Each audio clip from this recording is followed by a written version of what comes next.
నమస్కారం. Big debate ప్రత్యేక చర్చ కార్యక్రమానికి స్వాగతం.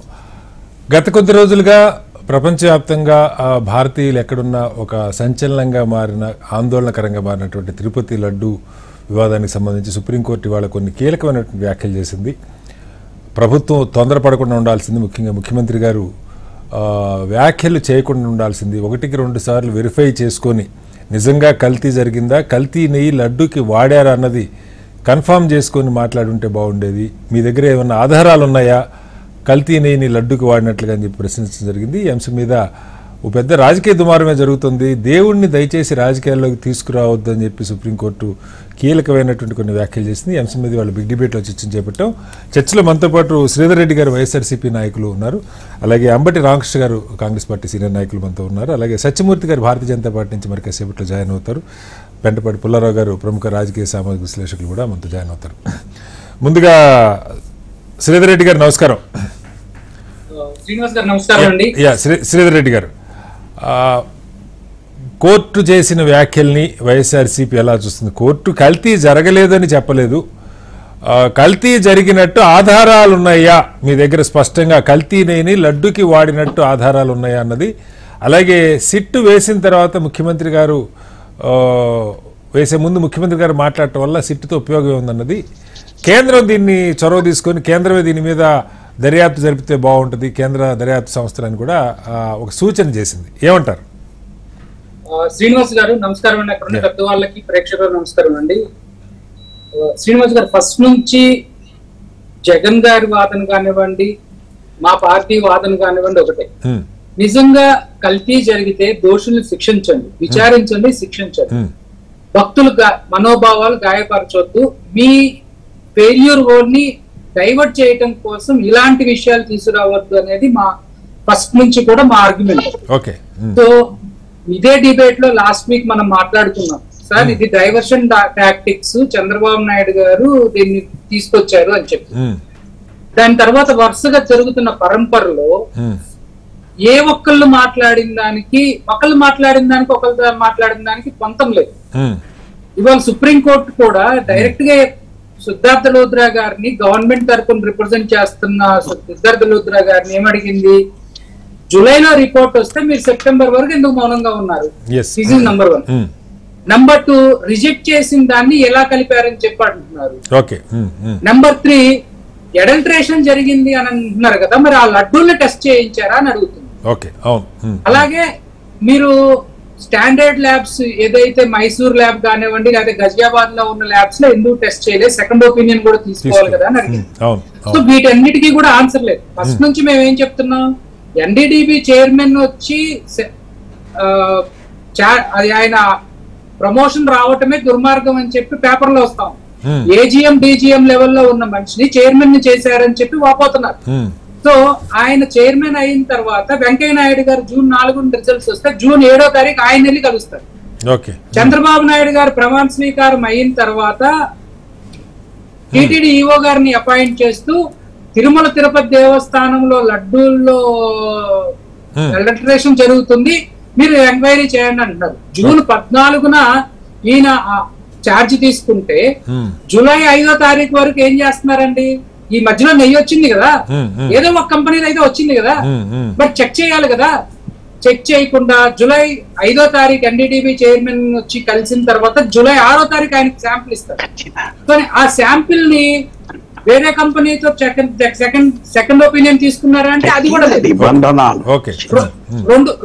సో ఇది డైవర్ట్ చేయటం కోసం ఇంకా వేరు సనాతన ధర్మాలని చెప్పులేసుకొని పూజలు చేసేవాళ్ళు, లేకపోతేనేమో దీక్ష చేస్తూ అవన్నీ కాదు. కానీ ఒక ప్రశ్నకి మీరు అంటే ఒకటి సార్, ఇవి ఒక పాయింట్స్ అయితే ఒక $1 మిలియన్ క్వశ్చన్ ఏముందంటే, ఇవంతా ఈ మొన్నటి వరకు జగన్మోహన్ రెడ్డి గారి ప్రభుత్వం ఉన్నంత వరకు ఉన్నటువంటి ఈవోగా ఉన్నటువంటి ధర్మారెడ్డి గారు అసలు ఏమైపోయారు, ఆయన కనపట్లేదన్న ఒక ప్రశ్నకైతే ఆయన మీడియా ముందుకు ఎందుకు రావట్లేదు? ఇంత పెద్దగా అలజడి జరుగుతూ ఉంటే ఆయన రిజైన్ చేసి ఉండొచ్చు, కానీ కంప్లీట్ గా ఆయన అసలు దీని మీద స్పందించనే లేదన్న విమర్శ ఉంది. ఏం చెప్తారు దానికి? సార్ సిట్ వాళ్ళు ఇప్పుడు ఎంక్వైరీ చేస్తామంటున్నారు. Let investigation authorities coming to the picture sir. ఇప్పుడు చంద్రబాబు నాయుడు గారు బాధ్యులు చేసింది వైఎస్ఆర్సీపీ. ధర్మారెడ్డి గారు ఎందుకు రాలేదని మమ్మల్ని అడిగితే is not our party member, is a government officer. So మాకు సంబంధం లేని విషయం. దిస్ ఈజ్ ఒకటి. రెండోది ఇక్కడ ముఖ్యంగా మనం గమనించాల్సిన విషయం ఏంటంటే అండి, ఈ ఎంటైర్ ఎపిసోడ్ లో ఈ ఘీ అనేది ఆ తక్కువ రేటుకి ఎలా వస్తుంది అనే దాని మీద చాలా కాంట్రవర్సీ ఉంది. యాక్చువల్ గా మేము ఆ పాయింట్ కి ఆన్సర్ చేయడానికి మా దగ్గర రీజన్ ఉందా కానీ మేము మాట్లాడలేదు క్షణం వరకు. ఎందుకు తక్కువగా వచ్చిందంటే, ఏ డైరీకైనా కానీ ఘీ అనేది మెయిన్ ప్రొడక్ట్ కాదండి, పాలు మాత్రమే మెయిన్ ప్రొడక్ట్. సో ఇవన్నీ కూడా బై ప్రొడక్ట్స్. ఘీ కానివ్వండి, పన్నీర్ కానివ్వండి, లేకపోతే బటర్ కానివ్వండి, చీజ్ కానివ్వండి, ఇవన్నీ బై ప్రొడక్ట్స్. సో ఈ పాలు ఎంత ఎక్కువగా అమ్ముకోగలిగితే, అంటే ఇక్కడ డిఫరెంట్ ఫ్యాట్ కంటెంట్ ఉండే పర్సంటేజ్ బట్టి డిఫరెంట్ రేట్ ఉంటుంది. సో ఈ పర్సంటేజ్ ఆఫ్ మిల్క్ ని వీళ్ళు ఎంత ఎక్కువగా అమ్ముకోగలిగితే అంత ఎక్కువ బై ప్రొడక్ట్స్ వస్తాయి. సో దాని మీద బేస్ చేసుకొని వాడు రేట్ తక్కువకి ఇవ్వగలిగే అవకాశం ఉంటుంది. ప్లస్ ఇంకొకటి ఏంటంటే, మార్కెటింగ్ ఎక్స్పెన్సెస్ ఉండవు, ప్యాకింగ్ ఎక్స్పెన్సెస్ ఉండవు, సేల్స్ ఎక్స్పెన్సెస్ ఉండవు, గోడౌన్ ఎక్స్పెన్సెస్, స్టోరేజ్ కెపాసిటీ ఉండదు. సో ఇవన్నీ కూడా కన్సిడర్ చేసినప్పుడు ఖచ్చితంగా కొద్దిగా అటు ఇటుగా ఉండొచ్చు. అంటే అసలు మెయిన్ ప్రధానంగా రేటు సరే కిలోకి 40-50 రూపాయలు తగ్గుండొచ్చు గతం కంటే మీ హయాంలో, కానీ అసలు వెంకటేశ్వర స్వామికి సంబంధించి 40-50 రూపాయలు కిలో నెయ్యికి ఎక్కువ పెడితే మాత్రమే మంచి నెయ్యి ఉంటే బాగుండేది కదా. ఇక్కడ అదే సార్, ఇక్కడ ఏంటంటే ఇది కాంపిటీషన్ వరల్డ్ సార్. ఎవరైనా గానీ ఇప్పుడు రేపు పొద్దున అదే టెండర్ L1 కి వచ్చిన వాళ్ళు ఇచ్చినట్టు L2 లేదు మీరు క్వాలిటీ సరిగ్గా ఇవ్వట్లేదని L2 కి ఇచ్చారనుకోండి, మీరు కోర్టుకి వెళ్తే.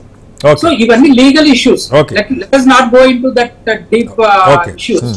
సో ఇక్కడ నేను చెప్పేది ఏంటంటే, ఇక్కడ చాలా పకడ్బందీగా ఇప్పుడు జగన్మోహన్ రెడ్డి గారి యాటిట్యూడ్, జగన్మోహన్ రెడ్డి గారి మెంటాలిటీ ఎలా ఉంటది, ఓటు హక్కు లేని పిల్లలకి నాణ్యమైన భోజనం పెట్టాలి అని చెప్పి ఆయన 1కి 10 సార్లు చెక్ చేసి ఇచ్చిన మనిషి స్వయంగా తిరుమల తిరుపతి దేవస్థానంలో అడల్ట్రేషన్ కి కోసం 30 రూపాయలు 40 రూపాయల దగ్గర కప్పులు పెడతారా? This is number 1. నంబర్ 2, ఇదే జగన్మోహన్ రెడ్డి గారు సేంద్రియ ఎరువుల్ని సేంద్రియ పద్ధతిలో ఆర్గానిక్ ఫార్మింగ్ చేసి స్వామివారి కైంకర్యాలకి నివేదనకి ఉపయోగించే ఉత్పత్తుల్ని మాత్రమే ప్రోత్సహించాలని చెప్పడమే కాకుండా, దేశీయ ఆవుల్ని ఆ రోజున 500 ఆవులతో స్టార్ట్ చేస్తే ఈ రోజున 1000-1200 ఆవులు ఉన్నాయని చెప్తా ఉన్నారు.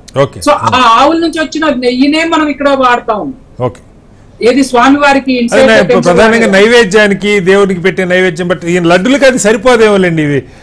సో నేను చెప్తానండి, అక్కడే అంత జాగ్రత్తలు తీసుకున్నప్పుడు భక్తులకు పెట్టే లడ్డు దగ్గర ఒకటి. రెండోది, ఫుడ్ ఎక్స్పర్ట్స్ ఏం చెప్తున్నారు, ఏదైనా ఫారెన్ మెటీరియల్ వచ్చి కలిసినప్పుడు లడ్డు దుర్వాసన వచ్చేస్తుంది, it will not retain for many days, 1 or 2 days తర్వాత స్పాయిల్ అయిపోతుంది. సో ఈ 4 సంవత్సరాల్లో అలాంటి సందర్భం ఎక్కడా కూడా ఎక్స్పోజ్ కాలేదు. సో ఇవన్నీ కూడా కన్సిడర్ చేసుకొని తర్వాత ఇక్కడ ఒక ముఖ్యమైన పాయింట్ అంటే, చంద్రబాబు నాయుడు గారిని మేము ఒక సూటి ప్రశ్న అడుగుతాం. చెప్పండి. చంద్రబాబు నాయుడు గారు ఒక 3 రోజుల క్రితం మాట్లాడతా నాతో వెంకటేశ్వర స్వామి ఈ విధంగా మాట్లాడిచ్చారు అన్నారు. మరి సుప్రీంకోర్టు ఈ రోజున పాస్ చేసిన కామెంట్స్ ఎవరి చేత మాట్లాడిచ్చింది? సో చంద్రబాబు నాయుడు గారి మానసిక స్థితిని ఖచ్చితంగా ఈ రాష్ట్ర ప్రజలు ఆలోచించాల్సిన విషయం. రైట్ సార్, మళ్ళీ వస్తాను మీ దగ్గరికి. పుల్లారావు గారు, మీరు చూస్తున్నారు ఢిల్లీ కాదు బహుశా ప్రపంచం అంతా దీని మీద నిరసనలు, కొంచెం గందరగోళం జరిగింది. ఏదో జరిగిపోయిందన్న, అంటే పూర్తిగా జరిగిపోయిందని దీనికి సంప్రోక్షణలు, గుళ్ళు శుద్ధి చేయటాల దగ్గర నుంచి పెట్టి అటు అధికార పార్టీ చేస్తే ఇటు ప్రతిపక్ష పార్టీ కూడా ఇది తప్పును ప్రచారం చేస్తారని వాళ్ళు హడావుడి చేశారు. మొత్తంగా అసలు సుప్రీంకోర్టు లాజిక్లోకి వెళ్ళింది.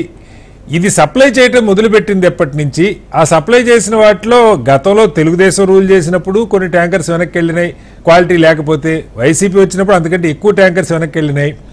ఎప్పుడు కూడా అసలు కల్తీ నెయ్యి లోపలికి వచ్చే అవకాశమే లేదు కదా. ఒకవేళ మీకు అనుమానం వచ్చినప్పుడు లడ్డూని టెస్ట్ చేయించారని ఒక ప్రశ్న అడిగారు.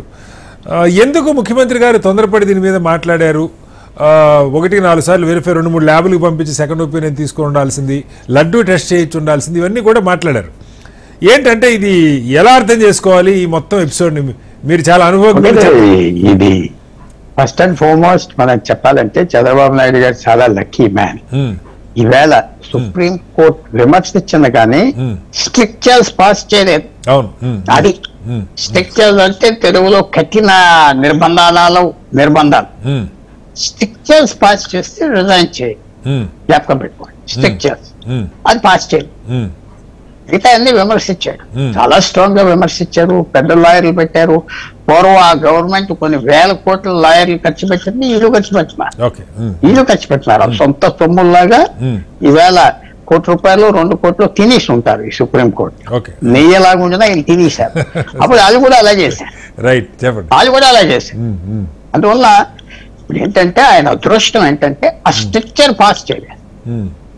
ఏం జరిగి ఉండొచ్చు సార్? కాదు, మీరు చెప్పండి. ఇది జూలైలో జరిగిన సంఘటన, సెప్టెంబరు మధ్యలో బయటికి రావడానికి కానీ నిర్ణయం దాదాపు ఇది జరిగిపోయిందన్న రీతిలో ప్రభుత్వం వ్యవహరించడానికి కానీ కారణం ఏమవచ్చు? ఏదో ప్లాన్ బి, ఏదో దొరికింది, దొరకగానే పట్టేయచ్చు. ప్రజలకి చాలా కోపం వచ్చేస్తాది. ఇంత దొంగతనం జరిగింది, ఇలా జరిగిందని ఎవరో ఈ పొగుడుదారులు నాటు మేధావులు అనే వర్డ్ వాడుతూ ఉంటాను, మీకు తెలుసు కదా. నాటు మేధావులు అంటే పక్క నుండి పొగుడుతూ ఉంటారు ఇంటెలెక్చువల్స్. ఇదేదో దొరికిపోయాడు పెట్టేద్దాం అంటే అందరు ముఖ్యమంత్రికి నాటు మేధావులు ఉంటారు. కోట్రీ అందరు పొగుడుతూ ఉంటారు, దగ్గర రావారు. అందుకనే ఆకరణాలు ముంచేస్తారు, మునిగిపోతారు పూర్తిగా. అది ఈయన కూడా దెబ్బ తగిలింది, ఎర్లీగా తగిలింది. 90 రోజుల్లో 100 రోజుల్లో తగిలింది. ప్లాన్ ఏ ఫెయిల్ అయిపోయింది. అలాగే కూడా పాప పవన్ కళ్యాణ్ గారు కూడా దీంట్లో ఏదో అంటే ఇలా కాదు సార్. ఇలా ఇప్పుడు అంటే వాస్తవంగా మనకి చంద్రబాబు గారు స్వయంగా జిల్లాకి చెందిన వ్యక్తి, వాస్తవంగా చాలా భక్తుడు కూడా ఆయన. ఒకవేళ ఏదైనా ఆవేదన, ఇది ఏదో జరగరాంది జరిగిపోయిందని ఆవేదనలో ఏవో కరప్ట్ చేసి ఉంటారని ఆవేదనతో మాట్లాడి ఉంటారు అనుకోవచ్చా? ఆయన బీజేపీ పవన్ కళ్యాణ్ గారు నిజంగా ఈ భక్తులైతే గుడికి, నేను ఈ 10-15 రోజులు బట్టి చెప్తున్నా, మీ ఛానల్లో కూడా చెప్పా, టెంపుల్ గవర్నమెంట్ కంట్రోల్ నుంచి తీసేయాలి. ఒక పెద్ద ట్రస్ట్ ఫామ్ చేయాలి, సోమనాథ్ ట్రస్ట్ లాగా. ఒక 10 మంది దేశవ్యాప్తంగా ఎక్స్పర్ట్స్, మేనేజ్మెంట్, పెద్ద ఇండస్ట్రీస్, మంచి పేరు ఉన్న వాళ్ళని పెట్టి టెంపుల్ తీసేయమనండి. ఎందుకు ఉండాలి అక్కడ ఆ కంట్రోల్లో? ఇలాంటి చైర్మన్ అపాయింట్ చేశారు. ఒకనప్పుడు ఒక లిక్కర్ మర్చెంట్ 5 సంవత్సరాలు, పెద్ద మంచివాడు, చెడ్డవాడు కాదు, ఆయన వ్యాపారం. ఆయన 5 సంవత్సరాలు చైర్మన్ చేశారు. ఆయన తర్వాత కాంట్రాక్టర్ చేశాడు 5 సంవత్సరాలు. ఇప్పుడు ఉన్న చైర్మన్ చెడ్డోళ్ళు అంటలేదు, నాకు పదవిస్తే నేనే తీసుకుంటా. అది ఎంత ఎందుకు ప్రభుత్వానికి? ఇది అన్ని చోట్ల బీజేపీ ఉంటుంది, మా టెంపుల్స్ మాకు ఇచ్చేయండి అంటుంది. ఆంధ్రాలో ఎందుకంటలేదు? అది ఇవాళ చంద్రబాబు నాయుడు గారు ఆయన భక్తుడు, అది మనం అందరం ఒప్పుకుంటున్నాం. ఇది గవర్నమెంట్ కంట్రోల్లో ఉంటే కాంట్రవర్సీ, పెద్ద డిబేట్ అది. అసలు టెంపుల్స్ జడ్జి కూడా ఆ మాట అన్నాడు, మీరు అర్థం చేసుకున్నారా? రాజకీయం తేవద్దు గుడిలోకి అన్నాడు కదా, మీరు మధ్య కొంచెం అది ఊరు. అలాగే ఇవాళ వైఎస్ఆర్సీపీ కూడా జగన్మోహన్ రెడ్డి గారు స్టేట్మెంట్ ఇవ్వాలి, నువ్వు కంట్రోల్లో తీసేవయ్యా గుడి అన్ని మర్చిపోదాం అంటే అయిపోయింది కదా. అది అనరు, ఎందుకంటే కంట్రోల్ కావాలి, ఆ కంట్రోల్ కావాలి, ఆ డబ్బు కావాలి, పేట్రనెజ్ కావాలి. సో సింపుల్ గా చెప్పాలంటే ఈవేళ ఎస్కేప్ అవ్వదు చంద్రబాబు నాయుడు. ఆ జడ్జిది చాలా సీరియస్ కాన్స్టిట్యూషనల్ వైలేషన్, మనం రెసిగ్నేషన్ ఇవ్వాలి. అది అవ్వలేదు. ఇప్పుడు ఏదైనా ఫెయిల్ అవ్వాలి. దీనికి ఆయన చదువుకోవాలంటే ఆయన ఇది మనం కమిటీ పెట్టి ఎస్ఐటీలు బిస్ఐటీలు అన్నీ తీసి పారేశారు. ఇప్పుడు ఏదో సిబిఐయో ఎక్స్ జడ్జో ఎవరో వస్తారు. ఇదంతా ఫెయిల్ అయిపోయింది, ఆ ప్లాన్ హడావిడంతా ఫెయిల్ అయిపోయింది. సో ఆయనకి దారి ఏంటంటే టెంపుల్ వదిలేయటానికి. ఇంకో దారి ఏంటంటే జగన్మోహన్ రెడ్డి గారు ఆయనే మొదలు సజెస్ట్ చేయాలి, వదిలేయండి, హిందువులకు ఇచ్చేయండి అంటే ఆయనకి పేరు వస్తుంది. మరి ఎవరు అట్లాగా సార్ హిందువులకు ఇచ్చేయండి అంటే ఈ గతంలో అలా చేసి కూడా చాలా ఫెయిల్ అయినాయి అని ఒక విమర్శ ఉన్నది కదా. కరెక్ట్, మీ మాటకి అడ్డవచ్చా? బీజేపీ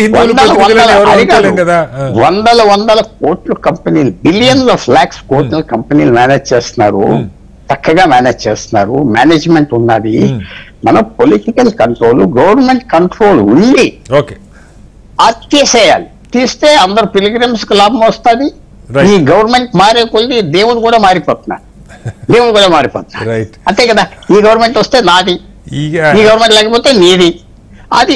సో ఈ చేంజ్ వస్తుంది, అది మాత్రం నేను ఆశిస్తాను. మనతో సత్యమూర్తి గారు కూడా జాయిన్ అయ్యారు, భారతీయ జనతా పార్టీ నాయకులు. సత్యమూర్తి గారు, మీ దగ్గరికి వచ్చే ముందు రామకృష్ణ గారు, ఈ ఎపిసోడ్ గత 10-15 రోజుల నుంచి మొత్తం మీడియా అటెన్షన్ మొత్తం దీని మీదే ఉంది. ప్రజలు కొంత ఏదో జరిగిపోయిందన్న ఆందోళన కూడా గురయ్యారు. నిజంగా పాపం ఎంతో ఇష్టంగా భక్తితో ఆ ప్రసాదాన్ని కళ్ళకద్దుకొని 10 మందికి పంచుకొని తినే వాళ్ళంతా కూడా మరీ ఇంత దారుణం అయిపోయిందా రాజకీయం, ఈ స్థాయికి దిగజారిపోయిందా వ్యవస్థ అని, అక్కడ సిస్టమ్స్ ఏమైనా, ఈ ప్రభుత్వాలు ఎందుకు లడ్డు దగ్గర కూడా కకృతి పడుతున్నాయని రకరకాలుగా ఎవరికి తోచిన చర్చలు, విస్తృతంగా చర్చలు జరిగినాయి. ఇవాళ సుప్రీంకోర్టు అసలు ఫండమెంటల్గా దీన్ని వెరిఫై కూడా పూర్తిగా జరగలేదు అన్న మాట సుప్రీంకోర్టు నోటీస్ రావటాన్ని ఎలా అర్థం చేసుకోవాలి? Sir good evening sir. Katari గారు, మీకు, సత్యమూర్తి గారికి, అట్లాగే శ్రీధర్ గారు, హెచ్ఎంటీవీ ప్రేక్షకులు చెప్పండి. సార్ ముందుగా అంటే ఇవాళ సుప్రీంకోర్టు ఏదైతే అడిగిందో యాక్చువల్ గా నేనేమనుకుంటా అంటే లోతుగా కూడా పెద్దగా వీళ్ళనేమి అడిగింది కదా సార్. మినిమం డౌట్స్ ఏదైతే వస్తాయో, ఫండమెంటల్ డౌట్స్ ఏదైతే వస్తాయో ఆ ఫండమెంటల్ డౌట్స్ ని క్వశ్చన్ చేయడం జరిగింది. సో క్వశ్చన్ చేసినప్పుడు దానికి కూడా గవర్నమెంట్ ని రిప్రజెంట్ చేస్తున్న లాయర్ గారు కరెక్ట్ గా మళ్ళీ నేను గెట్ బ్యాక్ అవుతాను, డీటెయిల్స్ తెచ్చుకుంటాను అని మాట్లాడడం జరిగింది. ఎస్, డెఫినెట్ గా ఎవరైనా ఇప్పుడు అనంతమైన దేవుడు, ప్రపంచ వ్యాప్తంగా భక్తి విశ్వాసాలు, సో దాన్ని ఒక ముఖ్యమంత్రి, దట్టు చంద్రబాబు నాయుడు లాంటి సీనియర్ ముఖ్యమంత్రి మాట్లాడేటప్పుడు అడల్టర్డ్ గీయనో లేకపోతే నాణ్యత తగ్గిందనో వేరే రకంగా మాట్లాడి ఉంటే ఒక రకంగా ఉండేదేమో, కానీ పూర్తిగా ఎంక్వైరీ లేదు. లేకపోతే ఆ వచ్చిన రిపోర్ట్ కూడా జూలైలో రిపోర్ట్ ఏదైతే వచ్చిందో వాళ్ళు 15-20 కారణాలు చెప్పి వీటిలో ఏదైనా అయ్యి ఉండొచ్చు, అవి కూడా అవి ఉంటాయని కూడా మనం చెప్పలేము. 15 కారణాల్లో ఏదైనా అయ్యి ఉండొచ్చు, అది కూడా అయ్యి ఉండొచ్చు అని కూడా చెప్పలేము అనేది వాళ్ళు ఇచ్చిన సర్టిఫికేట్. సో దాంట్లో నుంచి తీసుకుని జరిగిపోయింది అని ముఖ్యమంత్రి గారు మాట్లాడటం, తర్వాత ఉప ముఖ్యమంత్రి గారు దానికి ప్రాయశ్చిత్తంగా ఆయన మాలలేసుకొని తర్వాత సంప్రోషణ కనకదుర్గ మెట్ల దగ్గర మెట్లు పూజ చేసి మెట్లు కడిగి, అంటే ఒక రకమైన మత విశ్వాసంతో చెలగాటమాడే ఒక ప్రక్రియని కూటమి ప్రభుత్వం ఇవాళ ఆంధ్రప్రదేశ్ రాష్ట్రంలో చేసింది అని మనకు స్పష్టంగా కనపడుతున్న తరుణంలో హిందూ మతాన్ని ఉద్ధరణ లేకపోతే హిందూ మతం యొక్క అభివృద్ధి మా లక్ష్యం అని మాట్లాడుతున్న భారతీయ జనతా పార్టీ నాయకులు దేవన్నే దీన్ని నిలువరించి ఉండాల్సింది. కేంద్రంలో నరేంద్ర మోడీ గారు లేకపోతే అమిత్ షా గారు లాంటి వాళ్ళు దీన్ని ఇక్కడ ఆపండి అని మాట్లాడాల్సింది పోయి కనీసం వాళ్ళు డైరెక్ట్ చేసి ఉండొచ్చు. కాదు మీరు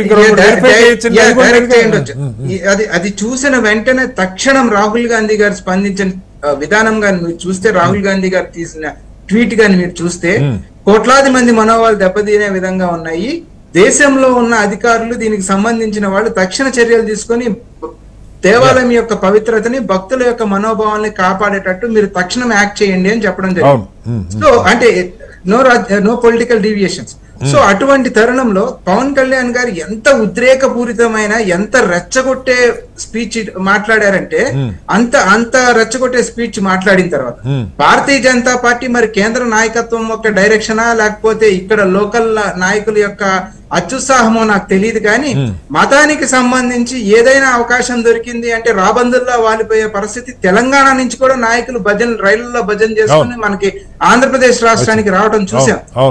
దాన్ని అంటే ఆ యొక్క ఎలిగేషన్ ఏదైతే చంద్రబాబు నాయుడు చేశాడో దాన్ని కన్ఫర్మ్ చేసే విధంగా ఇక్కడి నుంచి తెలంగాణ నుంచి హైదరాబాద్ ఎంపీ క్యాండిడేట్ గారు కూడా అక్కడ చాలా క్యాండిడేట్ ఆమె వచ్చి అక్కడికి వచ్చి మళ్ళీ మన రాయలసీమ యాసలో దాన్ని ఎటకారంగా మాట్లాడి దానికి పూర్తి స్థాయి కన్ఫర్మేషన్ ఇచ్చే బాధ్యతని భారతీయ జనతా పార్టీ భుజానికి ఎత్తుకున్నప్పుడు, సో భారతీయ జనతా పార్టీ పవన్ కళ్యాణ్ రూపంలో, చంద్రబాబు రూపంలో మత విద్వేషాలు ఆంధ్రప్రదేశ్ రాష్ట్రంలో రెచ్చగొట్టి రాజకీయ అరంగేటం ఆల్రెడీ చంద్రబాబు నాయుడు దయ వల్ల ఎంతో కొంత రాష్ట్రానికి నాశనం చేసిన అరంగేటం చేశారనుకోండి, దాన్ని పూర్తిగా బలోపేతం చేసుకునే దిశగా ప్రయత్నించారే తప్ప హిందువుల యొక్క మనోభావాలు గాని, దేవాలయం యొక్క పవిత్రతను గాని, ప్రసాదం యొక్క పవిత్రతను గాని కాదు. మీరు బీజేపీ మీద ఆరోపణలు సీరియస్ గా చేస్తున్నారు. ఒక ప్రశ్న అడుగుతున్నా, చాలా మంది అంటే ఈ చర్చ మొదలైనప్పుడు చాలా మందికి సందేహం ఉన్న తర్వాత అసలు ప్రాపర్ గా చెక్ చేసుకున్నారా లేదా, ఎక్కువ గొడవ పెరుగుతున్న కొద్దీ ఇది ఒక రకమైన ట్రాప్, ఈ మత రాజకీయాన్ని పెంచే ప్రయత్నం జరుగుతుంది ఏపీలో బలంగా అని మాట్లాడిన సందర్భాలు ఉన్నాయి. అంటే ఇప్పుడు మాధవీలత గారు లాంటి వాళ్ళు లేదా మరికొంతమంది ఎవరన్నా ఇక్కడి నుంచి హార్డ్ కోర్ ఈ భాష మాట్లాడే నాయకుల్ని ప్రోవోక్ చేసి పంపించారంటారా? మనకు ఖచ్చితంగా అలాగే కనపడుతుంది కదా సార్. లేకపోతే ఇప్పుడు ఒక నాయకుడు మాట్లాడిన తర్వాత వెంటనే ఆపవలసిన దాన్ని ఇక్కడి నుంచి బయలుదేరి తిరుపతి దాకా వచ్చేదాకా మీరు చేశారు అన్నప్పుడు బండి సంజయ్ గారు మాట్లాడారు, కిషన్ రెడ్డి గారు మాట్లాడారు, తర్వాత ఈ మాధవీలత గారు ఏకంగా అక్కడికి రావటమే జరిగింది. రాయలసీమ భాషని రాయలసీమ యాసని ఎటకారం చేసే విధంగా రాయలసీమ భాషలో మాట్లాడింది. మాధవన్ నారాయణన్ గారని ఒక సీనియర్ జర్నలిస్ట్ ఆయన చెప్పడం జరిగింది. ఆయన డైరెక్ట్ గా చెప్పిన మాట ఏమంటే అయోధ్య యొక్క ఇమేజ్ ని పెంచి సౌత్ ఇండియానికి సంబంధించిన హైయెస్ట్ పిలిగ్రిమేజ్, హైయెస్ట్ నమ్మకం, హైయెస్ట్ విశ్వాసం కలిగిన తిరుపతి యొక్క ఇమేజ్ ని తగ్గించే కుట్ర ఏమన్నా మోడీ ప్రభుత్వం చేస్తా ఉందా అని మాధవన్ నారాయణన్ లాంటి సీనియర్ జర్నలిస్ట్ మాట్లాడడం జరిగింది.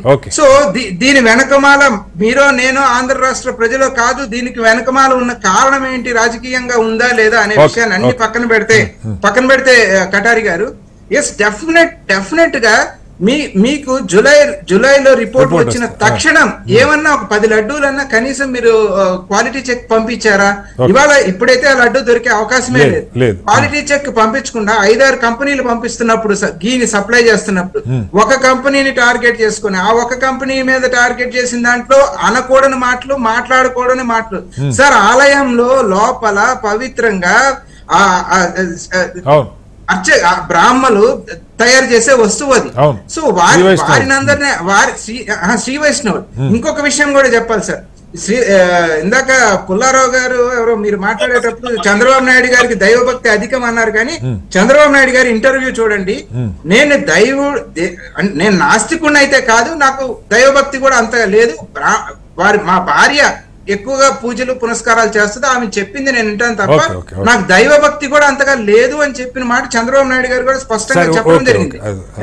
ఇంకొక విషయం కూడా సార్, అసలు చంద్రబాబు నాయుడు గారిని తెలుగుదేశం ప్రభుత్వం కానీ ఆచార వ్యవహారాలు, మత విశ్వాసాల విషయానికి వచ్చినప్పుడు అక్కడ సన్నిధి గొల్లని ఆచార వ్యవహారాన్ని, సన్నిధి గొల్లని తొలగించిన నాడే వీరికి, అంటే అది దేవుడు ఇచ్చిన వరం, దాన్ని తప్పించే ప్రయత్నం చేసిన నాడే భారతీయ జనతా పార్టీ దీన్ని అడ్డు వచ్చే ఆపని పరిస్థితుల్లో ఇక ఆలయ పవిత్రతను వీళ్ళు కాపాడే ఉద్దేశం ఉంది అని మనం ఏ రకంగా అనుకుంటాం సార్? ఇవన్నీ ఆలోచించినప్పుడు రాజకీయంగా ఎట్లా ఎస్టాబ్లిష్ అవ్వాలి, ప్రజల యొక్క ఆలోచన ధోరణి ఎట్లా మరలించాలి, మన యొక్క సూపర్ 6 ని అమలు చేయడంలో కూటమి ప్రభుత్వం యొక్క హామీని విఫలం చెందినప్పుడు ప్రజల్ని ఏ రకంగా డైవర్ట్ చేయాలి, బీజేపీ యొక్క పాత్ర ఏంటి అనేది ఇవాళ ఆంధ్ర రాష్ట్ర ప్రజలు. సత్యమూర్తి గారు, నా వాయిస్ వినపడుతుందా? హలో సత్యమూర్తి గారు. ఓకే, సత్యమూర్తి గారు మళ్ళీ జాయిన్ అయ్యే లోపు శ్రీధర్ రెడ్డి గారు, ఇది మొదలైన తర్వాత ఈ కాంట్రవర్సీ మొదలైన తర్వాత అంటే రెస్పాండ్ కావటం, వైసీపీ రెస్పాండ్ కావటం, ఎంక్వైరీ చేసుకుంటారు జగన్మోహన్ రెడ్డి గారు కూడా. సత్యమూర్తి గారు, నా వాయిస్ ఓకేనా? హలో సత్యమూర్తి గారు చెప్పండి.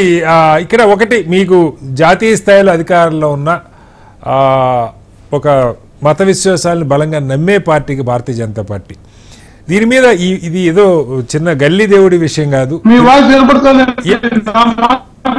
మీ వాయిస్ వస్తుంది సార్, మీ వాయిస్ వస్తుంది సత్యమూర్తి గారు. హలో సత్యమూర్తి గారు,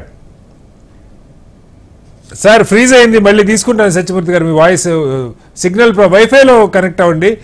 శ్రీధర్ రెడ్డి గారు, ఈ వచ్చిన తర్వాత ఈ న్యూస్ రెస్పాండ్ కావటంలో వైసీపీ ఎంక్వైరీ చేసుకొని ఉంటారు జగన్మోహన్ రెడ్డి గారు, ఏం జరిగింది, నిజంగా ఏదైనా పొరపాటు జరిగిందా, సిస్టమ్ అక్కడ ఏముంది, లేకపోతే దీనిలో ఫెయిల్యూర్స్ ఎక్కడ ఉన్నాయి, ఏం జరిగిందన్నది, దాని మీద కొంత రెస్పాండ్ కావటం ఆలస్యమైంది అనుకోవాలా? ఎందుకంటే ఒక 3-4 రోజుల పాటు నాకు గుర్తున్న మేరకు వెంటనే జగన్మోహన్ రెడ్డి గారు అయితే రియాక్ట్ కాల. ఈ వార్తలు పంది కొవ్వు కలిసింది, లేకపోతే బఫెలో ఫ్యాట్ కలిసింది, ఇవన్నీ వచ్చేసినాయి బయటికి, రకరకాల ఎన్డీడీబీ రిపోర్ట్ ఎప్పుడైతే వచ్చిందో. ఇది ఈ స్థాయిలో ప్రచారం జరుగుతున్నప్పుడు వైసీపీ, అంటే ఇది కేవలం వైసీపీ రాజకీయ భవిష్యత్తు సంబంధించి కాదు, కోట్ల మంది భక్తుల మనోభావాలకు సంబంధించి. ఎందుకని వేగంగా మీరు దీని మీద వెంటనే సుబ్బారెడ్డి గారినో కరుణాకర్ రెడ్డి గారిని అడిగితే అసలు ఏం జరిగింది మీకు సమాచారం ఉంటుంది, ఏం జరిగిందని మీరు నేటిదాకా రూలింగ్లో ఉన్నారు కాబట్టి, దాని మీద జాతీయ స్థాయిలో సరిగా రెస్పాండ్ అయ్యి ఢిల్లీ వెళ్ళి ఎవరైనా కలవటం ఇలా చేసి ఉండకపోవటం ఏమన్నా అంటే మీ పార్టీకి నష్టం సంగతి ఏమో, కానీ ప్రజల్లో అయితే ఒక గందరగోళం, దీని మీద జోకులు, రీల్స్, ట్రోలింగ్లు, లేకపోతే ఈ రకరకాలు వచ్చేసినాయి. ఇప్పుడు ఇదంతా వెనక్కి తీసుకోవటం ఎలా? శ్రీనివాస్ గారు, మీకు ఇది 18th ఈవినింగ్ చంద్రబాబు నాయుడు గారు మాట్లాడారు, 19th సుబ్బారెడ్డి గారు స్టేట్మెంట్ ఇచ్చారండి. బట్ స్టిల్ వాళ్ళ ఆ ప్రాపగాండాని ఆపకపోవటం వలన జగన్ గారు 20వ తారీఖు రెస్పాండ్ అయ్యారు. సో విత్ ఇన్ 48 hours మాట్లాడారు. ఓకే, ఆ రోజునే జగన్ గారు ఏం చెప్పారు, ప్రధానితో నేను లెటర్ రాస్తున్నాను, ప్రధానికి లెటర్ రాయబోతున్నాను, సిజిఐకి లెటర్ రాస్తున్నాను అన్నారు. సో సిజిఐ గారికి లెటర్ రాయలేదు, సుప్రీంకోర్టులో సుబ్బారెడ్డి గారు కేసు వేశారు. ప్రధాని గారికి అదే రోజు లెటర్ అన్నారు, తర్వాత ఒక రోజుకి లెటర్ పంపించేశారు. పంపించినప్పుడు చంద్రబాబు నాయుడు గారు ఒక కామెంట్ చేశారు, ఎంత ధైర్యం ఉంటే లెటర్ రాస్తారు ప్రధాని గారికి. ప్రధాని గారికి లెటర్ రాయడానికి ధైర్యం ఎప్పుడు వస్తుందండి? తప్పు చేయనప్పుడు వస్తుంది. ఎంక్వైరీ కావాల్సిన విధంగా వేయండి అని అడిగినప్పుడు వస్తుంది, ఎందుకంటే మేము తప్పు చేయలేదు కాబట్టి. సో జగన్ గారు నేను పదే చెప్తున్నానండి, మేము చేసిన ప్రాసెస్ ఏదైతే ఉందో ప్రతి ఒక్కటి కూడా, టెండర్ అలొకేషన్ కూడా అబోవ్ 100 crores ఉంటే ఖచ్చితంగా జ్యుడిషియల్ రివ్యూ అవ్వాలి అని చెప్పి పెట్టిన తర్వాత చేసిన ప్రాసెస్ లో, సో ఇక్కడ కొన్ని ప్రాసెస్ లో ఎక్కడైనా ల్యాబ్స్ అంటే గతంలో ఉండే కానివ్వండి, ఏదైనా ప్రాసెస్ లో లూపుల హోల్స్ చేసుకొని ఎవరైనా చేస్తే చెప్పలేం, కానీ 100% మేము డెలివరీ క్వాలిటీ డెలివరీ ఇవ్వడానికి కమిట్ చేసి పనిచేసామండి. సో దీని వలన మాకు ఆ ధైర్యం ఉంది, ఆ విధంగా మేము చెప్పగలిగిన ఇది ఉంది. At the same time Chandrababu Naidu గారు చేసిన పొరపాటు ఏంటంటే రాజకీయ కుట్ర చేయడం. ఇప్పుడు జగన్ గారు తిరుపతి వెళ్తానంటే డిక్లరేషన్ అడిగారు. ఇదే చంద్రబాబు నాయుడు గారు 2014-19 మధ్య ముఖ్యమంత్రిగా ఉన్నప్పుడు జగన్ గారు 2 సార్లు దర్శనం చేసుకున్నారు. ఏమయ్యా నువ్వు డిక్లరేషన్ ఇస్తేనే లోపలికి వెళ్ళి, లేకపోతే వెళ్ళడానికి లేదని చెప్పి ఎందుకు అడగలేదు ఆ రోజున? సో ఇది కుట్ర. ఇప్పుడు జగన్ గారు వెళ్ళడానికి లేదు, అక్కడ గొడవలయ్యే అవకాశం ఉంది, అనుమతి లేదని చెప్పి పోలీసులు అందరికీ ఇచ్చినప్పుడు అంబటి రామకృష్ణ గారు చెప్పినట్టు తెలంగాణ నుంచి వచ్చిన వ్యక్తుల్ని ఏ విధంగా అనుమతిస్తారని తిరుపతి టౌన్ లోకి? అంటే సరే వీళ్ళు వెళ్ళటం వేరు, జగన్మోహన్ రెడ్డి గారు వెళ్ళటం వేరు అనుకోండి. మీరేమో అల్లరి చేయరు, సాధు స్వభావులు, మీరు అసలు ఏమీ చేయరు, బానే ఉంది. ఇప్పుడు సెక్షన్ పోలీస్ యాక్ట్ 30 అని పెట్టి జగన్ గారు రావడానికి వీలేదు అన్నారు. మరి ఏ విధంగా పవన్ కళ్యాణ్ గారికి వారాహి సభకి 3 లక్షల మంది 10 లక్షల మందికి మీటింగ్ అనుమతి చేయిస్తారండి? సో ఇది ఖచ్చితంగా కుట్ర కోణం ఉంది. సో ఏ కుట్ర అయినా గానీ ఎప్పుడు బయటపడుతుంది అంటే అండి, మీరు గట్టిగా చప్పట్లు కొడుతున్నారనుకోండి, రెండో చెయ్యి వచ్చి కలిసినప్పుడే సౌండ్ వస్తుంది. ఒక చెయ్యి గట్టిగా గాల్లో ఊపుతున్నారనుకోండి, ఒక స్టేజ్ లో మీ చెయ్యి నొప్పి వచ్చేసి ఆపుతారు. ఆపినప్పుడు అప్పుడు ఈ చెయ్యిని మొదలెట్టామనుకోండి తెలుస్తుంది. సో చంద్రబాబు నాయుడు గారు కావాల్సిన తప్పులు కమిట్ అయ్యి చేసిన తర్వాత మేము రియాక్ట్ అయ్యాం. సో అది ఒకటి. దేవుడు కూడా ఖచ్చితంగా ఇందుట్లో న్యాయం ఏంటి అన్యాయం ఏంటి అని తెలుస్తాడనే నమ్మకం మాకు. ఒకే ఒక నిమిషం, జగన్ గారు ఏం చెప్తారు ప్రతి విషయంలో?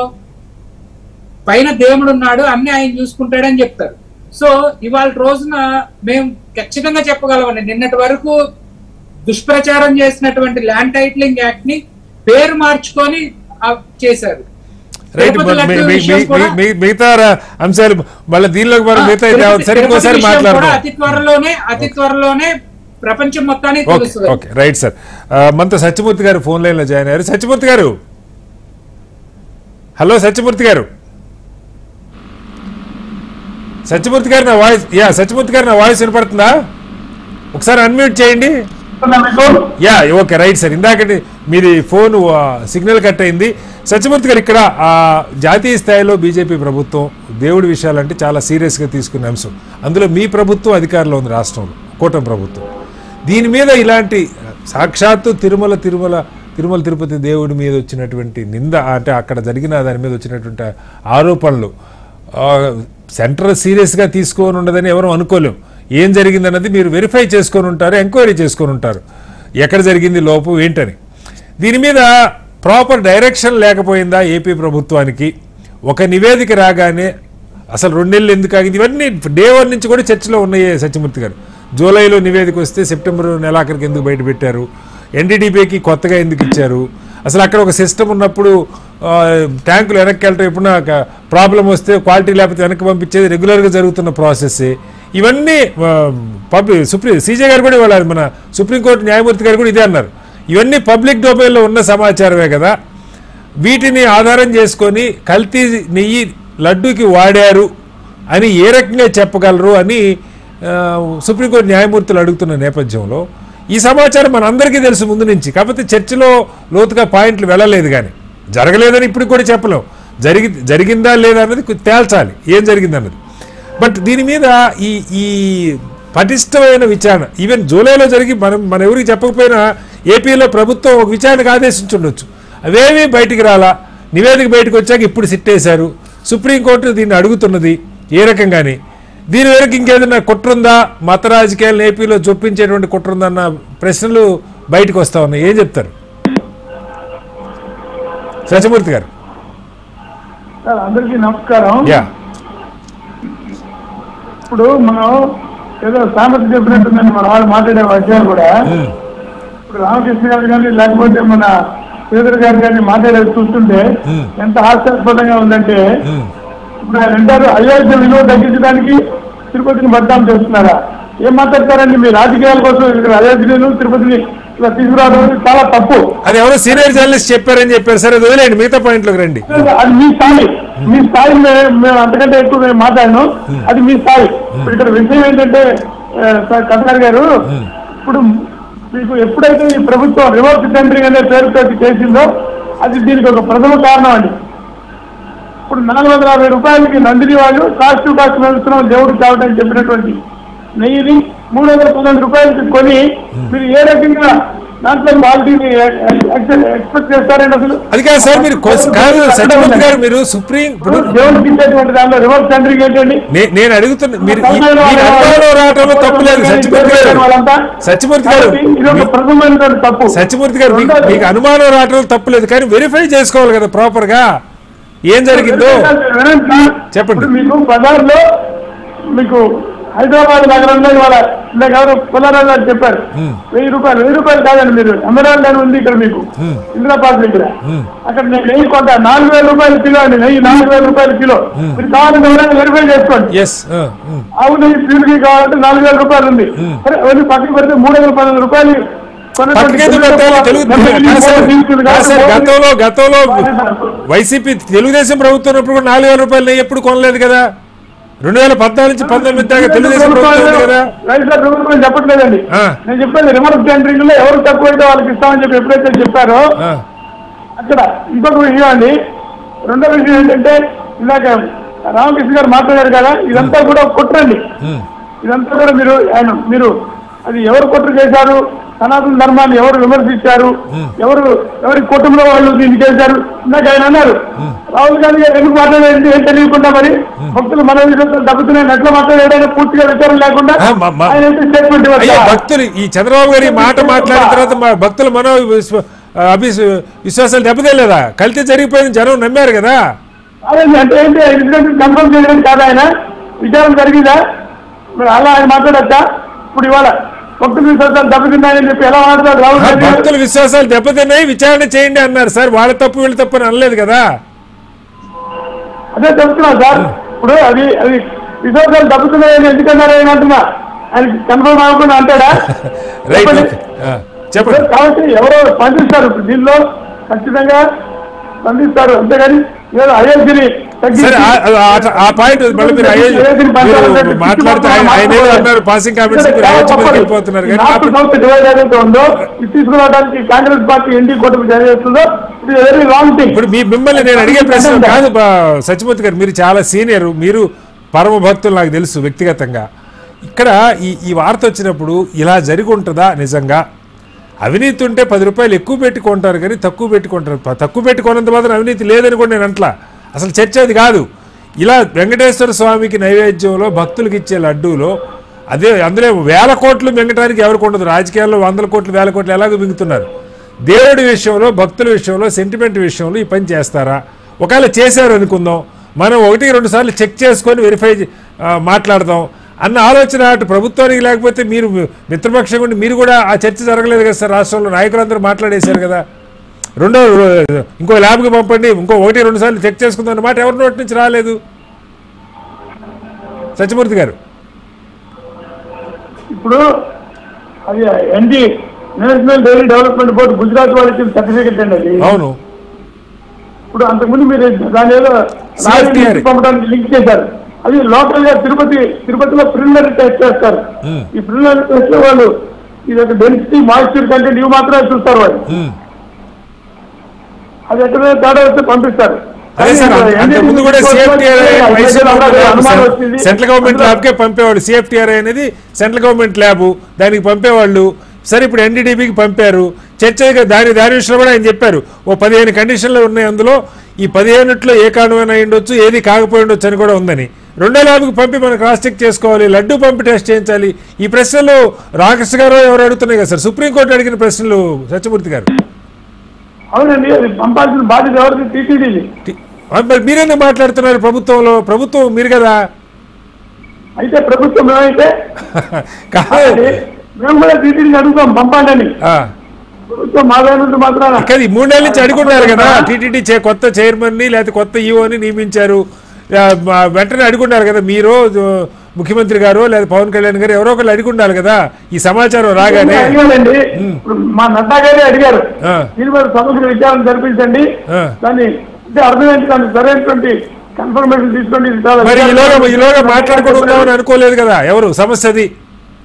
ప్రహ్లాద్ జోషి గారు అడిగారు, అందరూ చెప్పారు. ఎవరు ఇప్పుడు మీరు ఎవరు అనగలేదు అని చెప్పకండి, ఇది ఖచ్చితంగా వాళ్ళు టీటీడీ వాళ్ళకి బాధ్యత ఉంది, దీన్ని కన్ఫర్మ్ చేయాల్సిన బాధ్యత కాదు సార్. టీటీడీ వేరు ప్రభుత్వం కాదు. చెప్పండి సత్యమూర్తి గారు నాకు, టీటీడీ వేరు ప్రభుత్వం వేరైతే అది టీటీడీ గురించి గతంలో తప్పు జరిగిన టీటీడీని అనాలి, లేకపోతే ఒప్పు జరిగిన టీటీడీని అనాలి. తప్పు జరిగితేనేమో వైఎస్ఆర్సీపీ బాధ్యత, ఒప్పు జరిగితే లేకపోతే ఇప్పుడు మీ హయాంలో తప్పు జరిగితే టీటీడీ బాధ్యత ఎట్లా కుదురుతుంది సార్? ఇప్పుడు ఇక్కడ వైఎస్ఆర్సీపీ బాధ్యత కాదండి. ఆ మిత్రులు మాట్లాడుతూ కూడా ఏదో జగన్మోహన్ రెడ్డి గారి విశ్వాసం గురించి మాట్లాడారు. ఆయన విశ్వాసంతో మనకు అందరికీ తెలుసు. ఆయన ఒక డిక్లరేషన్ కూడా సంతకం పెట్టడానికి కూడా సిగ్గుపడేటువంటి వ్యక్తి ఏం మాట్లాడతాడండి ఇవాళ? హిందూ ధర్మాన్ని గురించి విశ్వాసం గురించి అవగాహనగా మాట్లాడతాడా? మనం లడ్డు గురించి వద్దాం సార్. తిరుమల ప్రసాదం లడ్డుకి సంబంధించి ఎందుకు సరైన ఎంక్వైరీ జరగకుండా ఆరోపణలు చేసుకోబడ్డాయి, భక్తుల విశ్వాసాలు దెబ్బతీయబడ్డాయి, ఇది ప్రశ్న సార్. సరైన ఎంక్వైరీ జరపకుండా భారతీయ జనతా పార్టీ అడ్డుపడిందా? అరే మీరు ప్రభుత్వంలో భాగం సార్. ముఖ్యమంత్రి గారు మాట్లాడితే లేకపోతే అధికార పక్షం మాట్లాడితే మీకు సంబంధం లేదా? సరైన ఎంక్వైరీ చేయని చంద్రబాబు గారు చెప్పారా? Right, okay. ఒకసారి రామకృష్ణ గారు ఇక్కడ ఇంకొక సమస్య కూడా సరైన ఎంక్వైరీ చేయని చంద్రబాబు గారు చెప్పారా? ముందే మాట్లాడేశారు కదా సార్. దేవుడికి సంబంధించి కోర్టు మాట్లాడింది సత్యమూర్తి గారు. ఇవాళ దేవుడిని రాజకీయాల్లోకి లాగుద్దని సుప్రీంకోర్టు మాట్లాడుతుంది. మనం అర్థం చేసుకోవాల్సింది. రాజకీయాల్లోకి లాగకుండా ఎవరు ఏ అంశాన్ని ఆపలేరండి. సుప్రీంకోర్టు కాదు, ఎవరు ఆపలేరు. రాజకీయాల్లో ప్రతి అంశం లాగబడుతుంది. రాజకీయం జరుగుతుంది.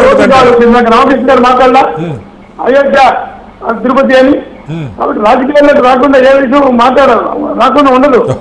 సుప్రీంకోర్టు సరే, సుప్రీంకోర్టు తన అభిప్రాయం చెప్పచ్చు, అది వేరే సంగతి. ఓకే, ఒకసారి రామకృష్ణ గారు ఇక్కడ ఒక జాతీయ పార్టీకి మీరు కూడా అసలు అంటే నాకు వస్తున్న $1 మిలియన్ క్వశ్చన్లు ఏంటంటే, ఇంత పెద్ద వ్యవస్థ తిరుమలకుండి దశాబ్దాలుగా ఈ కల్తీలు జరుగుతున్నాయా, మరొకట ఆ కొండ ఏం కావాలన్నా పండించుకోవడానికి కావాల్సినంత కొండ ఉంది అక్కడ.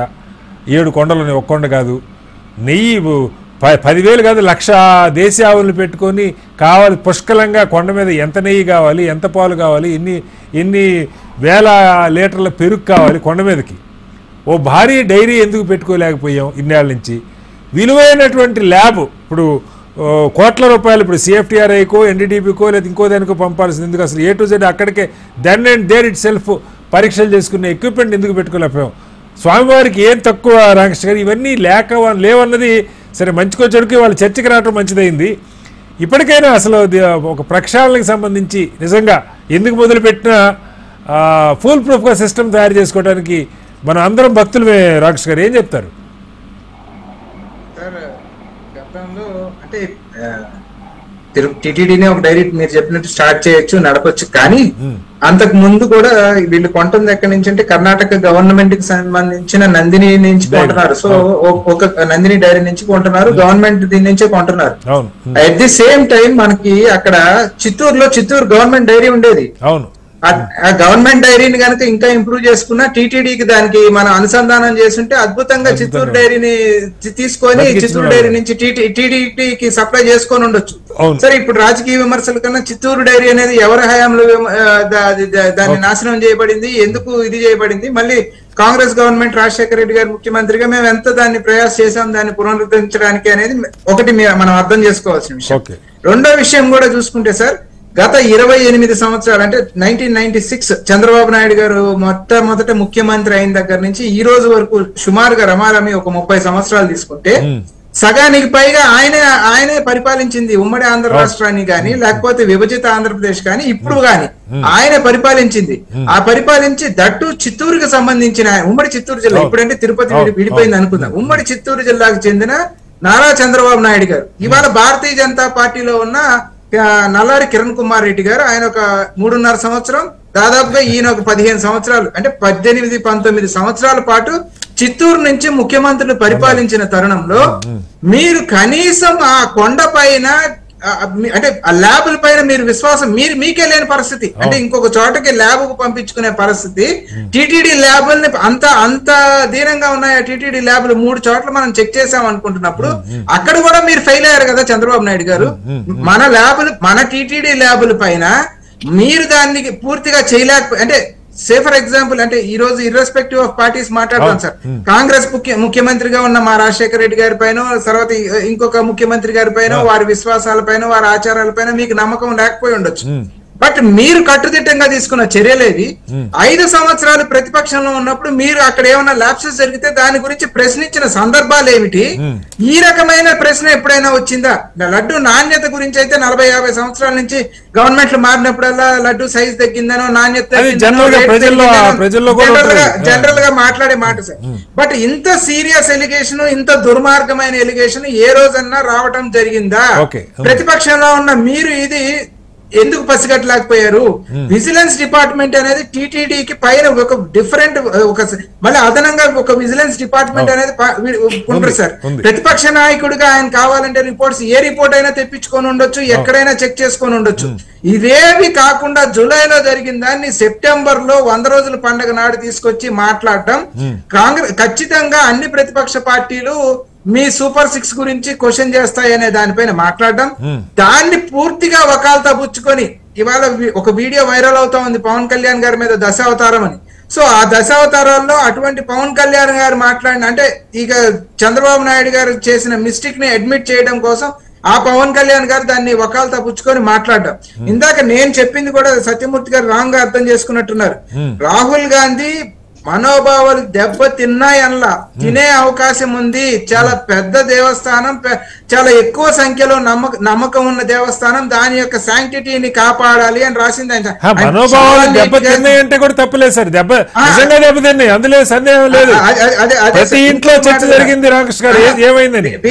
బీజేపీ ఎక్కడ ఆపింది, బీజేపీ ఎక్కడ అడ్డుపడింది ప్రభుత్వం అని మాట్లాడుతున్న సత్యమూర్తి గారు, ఇవాళ సత్యకుమార్ గారు మాట్లాడిన వాళ్ళ అదే కేబినెట్ లో మంత్రి, భారతీయ జనతా పార్టీ మంత్రి సత్యకుమార్ ఏం మాట్లాడాడు అనేది బయటికి తీయమని చెప్పండి. నడ్డా గారు ఎంక్వైరీ కాల్ ఫర్ చేశారు, రమ్మన్నారు అన్నారు. మరి అదే నడ్డా గారు ఇక్కడ నుంచి మాధవిలతని తిరుపతికి వెళ్ళి గోల్ చేసి రమ్మని చెప్పారా? అదే నడ్డా గారు ఇక్కడున్న హైదరాబాద్ లో ఉన్న భారతీయ జనతా పార్టీ నాయకుల్ని మత విద్వేషాలు రెచ్చగొట్టమని చెప్పారా? సో ఖచ్చితంగా కేంద్రం అనేది చలిగా ఇది కనుక ఫ్లేర్ అప్ అయ్యి హిందువులు కనుక వన్ సైడ్ గాని అయితే ఆ చలిమంటల్లో చలి కాచుకుందామని ప్రయత్నించింది. కొన్ని కీలకమైన పాయింట్స్ కూడా మనం డిస్కస్ చేయాల్సింది డిప్యూటీ గారు. ఓకే, ఇది సరే, పార్టీలు ఏం చేసినా ఇప్పుడు రాజకీయ విమర్శల కంటే నిజంగానే దీనికి ప్రక్షాళనకి తిరుమల ముఖ్యంగా భక్తుల విశ్వాసాలకు సంబంధించి ఈ ప్రసాదాల చర్చ వచ్చింది కాబట్టి మొత్తంగా అవినీతి మీద కోట్ల రూపాయలు ఏమవుతున్నాయి అదొక చర్చ. ఏ కాంట్రాక్ట్లో సత్రాలో కడుతుంటే గతంలో కూడా చాలాసార్లు చర్చలు వచ్చినాయి, ఉన్న వాటిని పడగొట్టి కడుతున్నారు అంటున్నారు, లేకపోతే ఏదేదో చేస్తారు, అదే అంశం పక్క పెడతాం. కానీ కనీసం వీటికి సంబంధించి ఎలాంటి ఏర్పాట్లు ఉంటే బాగుంటుంది?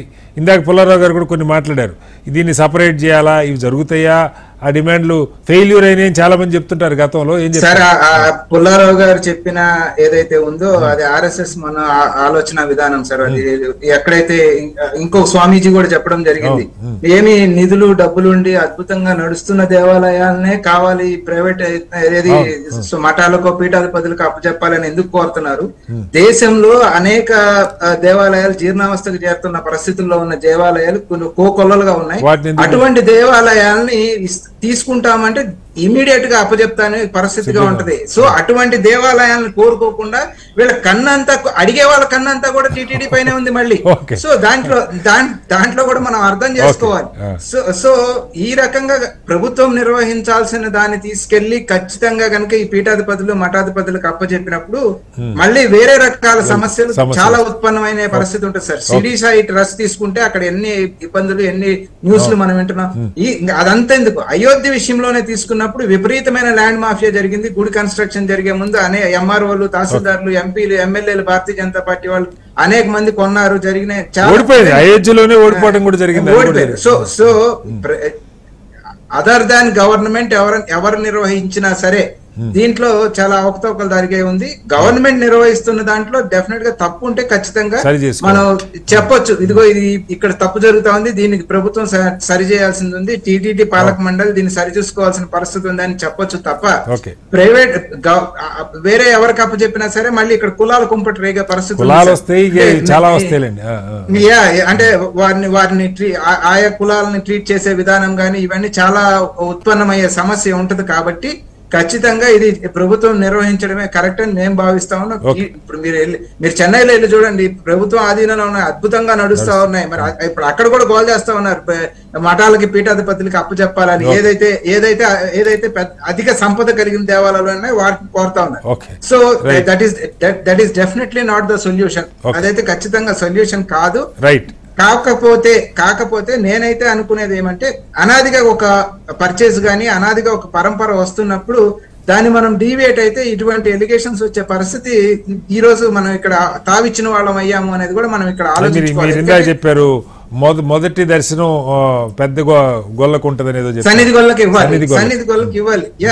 సో అటువంటి వాటిని డీవియేట్ చేసి తర్వాత కొంత రాజకీయ అవసరాలకు అక్కడ ఉన్న ప్రధాన అర్చకులు ఒకళ్ళు ఇద్దరు మాట్లాడితే మొత్తము ఒక్క భావన అదే అనుకోని ఇప్పుడు 2018లో ఒక ప్రధాన అర్చకుడు ఒక భాష మాట్లాడాడు.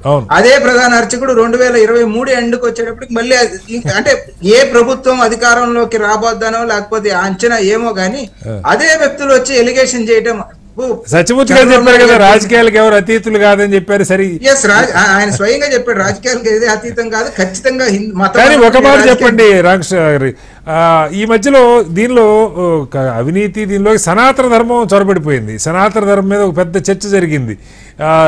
ఇదంతా సనాతన ధర్మానికి వ్యతిరేకం ఏదో జరుగుతుందని. దీని నుంచి బయటపడటానికి ఆంధ్రప్రదేశ్కి అవకాశం ఉందా? బై అండ్ లార్జ్ అన్ని మతాలు హాయిగా కలిసి ఉండేటువంటి రాష్ట్రం. అంత మత విద్వేషాలు నాకు తెలిసి ఆంధ్రప్రదేశ్ రాష్ట్రంలో చొప్పించలేము సార్. కులాలను అయితే తీయలేము కానీ మత గొడవలు అయితే ఇక్కడ ఆంధ్రప్రదేశ్ రాష్ట్రంలో చొప్పించేంత అవకాశం లేదు. కులాలుగా విడిపోయిన మాట వాస్తవం కానీ.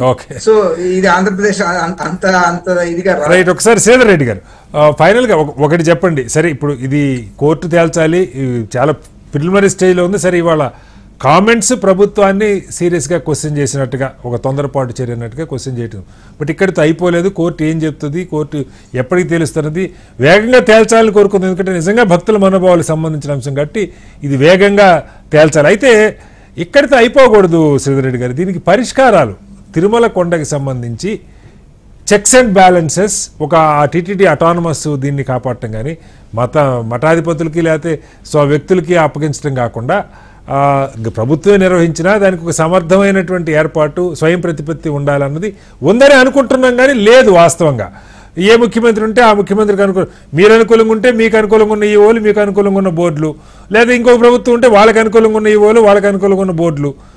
సరిగ్గా దర్శనాలు ఈ గొడవలకు కూడా నేను వెళ్ళట్లేదు. కానీ దీనికి ఒక బలమైన ఏర్పాటు అయితే కావాలి. ఏం చెప్తారు శ్రీనివాస్ గారు? ఒక్క నిమిషం మన బీజేపీ వాళ్ళు చెప్పిన దానికి చెప్పి తర్వాత మీ దగ్గర చెప్పండి. బీజేపీ వాళ్ళకి తిరుమల మీద కంటే కూడా చంద్రబాబు నాయుడు గారి మీద అమిత ప్రేమ ఉంటుందండి. ఇదే అమిత్ షా గారు దర్శనం చేసుకుని వెళ్తుంటే రాళ్ళేసిన చరిత్ర తెలుగుదేశం. తర్వాత ఐవైఆర్ కృష్ణారావు గారు ఈ ఇష్యూ వచ్చినప్పుడు బయటకు వచ్చి ఆయన ఏం చెప్పారంటే, ఆయన టీటీడీ ఈవోగా కూడా పనిచేశారు. ఆయన ఏం చెప్పారంటే ఇలా లడ్డూలో కల్తీ జరిగే అవకాశమే లేదు అని చెబితే దాన్ని పట్టుకొని ఎంతమంది బూతులు తిట్టారా ఏం తిట్టారా అనేది ఆయన ఇవాళ ట్వీట్ కూడా చేశారు. ఇవాళ నేనేం మాట్లాడానో సుప్రీంకోర్టు కూడా అదే మాట్లాడింది. తర్వాత డిక్లరేషన్ ఫామ్ గురించి చెప్పారు, నేను ఆల్రెడీ ఎక్స్ప్లెయిన్ చేశాను. సో ఆ తర్వాత జగన్ గారు కానివ్వండి లేకపోతే రాజశేఖర్ రెడ్డి గారు, మర్చిపోయాను ఇంకో పాయింట్ ఏంటంటే, రాజశేఖర్ రెడ్డి గారు వచ్చినప్పుడు ఈ గుడుల గురించి ఒక తీసుకొచ్చారండి. ఒక 9,000 గుడుల్ని, కొంచెం ఆదాయం ఎక్కువగా ఉన్న గుడుల్ని సెల్ఫ్ మీరే మెయింటైన్ చేసుకోండి ఇచ్చేస్తానంటే ఒక్కళ్ళు కూడా ముందుకు రాలేదు. ఎందుకోసం అంటే అందరికి ఏం కావాలి, తిరుమల తిరుపతి దేవస్థానం కావాలి, శ్రీశైలం కావాలి, అన్నవరం కావాలి, విజయవాడ కనకదుర్గం టెంపుల్ కావాలి, లేకపోతే యాదాద్రి కావాలి. సో ఇక్కడ చిన్న చిన్న టెంపుల్స్, ఆ తర్వాతే ధూపదీవ నైవేద్యాల కోసం 3,000-5,000 కేటాయిస్తున్నారు. సో ఇక్కడ తర్వాత ప్రాసెస్ చేంజ్ చేయడం కోసం గతం నుంచి ఇప్పటి వరకు చాలా మార్పులు వస్తున్నాయండి. Right sir. ఈ దర్శనాలకి కేటాయింపుల్లో ఇంతకుముందు ఒక ఎమ్మెల్యే, నోరున్న ఎమ్మెల్యేకి 3 లెటర్లు 4 లెటర్లు యాక్సెప్ట్ చేసేవాళ్ళు. కానీ ఇప్పుడు వారానికి 4 రోజులు, సోమ మంగళ బుధ గురువారాలకే 4 రోజులకే యాక్సెప్ట్ చేస్తున్నారు. ఒక్కొక్క ఎమ్మెల్యే నుంచి ఒక లెటరే తీసుకుంటారు.